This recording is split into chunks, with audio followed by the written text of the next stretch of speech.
मेरे भाई के एक ब्रह्मास्त्र के लिए मुझे पूरे दिन अलवर में भटकना पड़ेगा, ये कैसे पता था। लेकिन मैं नहा धो के हो जाती हूँ रेडी और जाती हूँ हॉस्पिटल, क्योंकि मुझे मेरी दवाई लेनी होती है। मेरी शीशी फूट जाती है दवाई की। उसके बाद मैं आ जाती हूँ घर पे। मुझे बहुत और भी काम होते हैं अलवर में, तो मैं फटाक से नाश्ता करके पहुँच जाती हूँ दुकान पे, जहाँ पे मैं और मेरे पापा निकल लेते हैं अलवर की तरफ। एंड रास्ता बहुत ज़्यादा खराब हो रहा था, क्योंकि मेन रोड जयपुर का रोड अभी बन ही रहा था। थोड़ी देर बाद हम लोग पहुँच जाते हैं जयंती फार्म पे।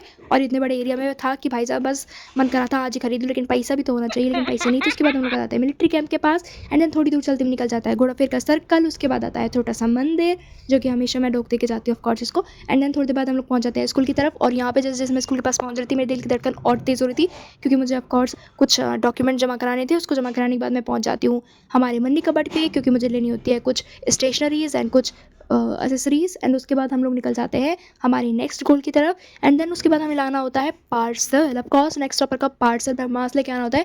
एक्चुअली इसके पीछे बहुत लंबी हिस्ट्री है। हमारे घर पे कॉल आया था, लेकिन मेरी मम्मी ने बोला कि हमारा कोई भी पार्सल नहीं है, तो भैया पार्सल ले गए थे। एंड देन बहुत ढूंढा हमने जैन मंदिर के पास, हमें आसपास कुछ भी नहीं दिखा था। एंड हमें एग्जैक्ट लोकेशन भी नहीं पता थी, लेकिन उसके बाद भी हम लोग ढूंढते हैं बहुत देर तक, आधा घंटा करीबन हम गलियों में घूमते रहते हैं कि हमें कोई जगह मिल जाए जहाँ पे हम जा सके। एंड थोड़ी देर बाद हम लोग पहुँच जाते हैं फाइनली। एंड ये बहुत देर के बाद हमें मिल गया था एरिया। ये मतलब बेसिकली एक पूरा कैंप है, यहाँ से ही जितने भी पार्सल्स होते हैं वो डिलीवर्ड किए जाते हैं। तो पापा सारी फॉर्मेलिटीज़ करते हैं। देन उसके बाद फाइनली नेक्स्ट स्टॉपर का ब्रह्मास्त्र मेरे हाथ में आ जाता है।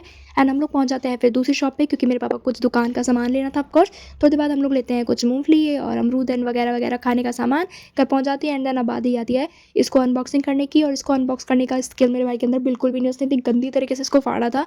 एंड लेकिन कोई बात नहीं, सामान तो ही निकलना है। उसके बाद हम लोग निकालते हैं बुकलेट एंड कुछ हमारे पास छल्ला निकलता है, पैड निकलता है, एग्जामिनेशन। थोड़ी देर बाद मुझे लगती है भूख, तो हम लोग बनाते हैं पिज़्ज़ा। घर का गंदा खाना अवॉइड करके हम लोग खाते हैं देसी खाना। मिलते हैं नेक्स्ट व्लॉग में।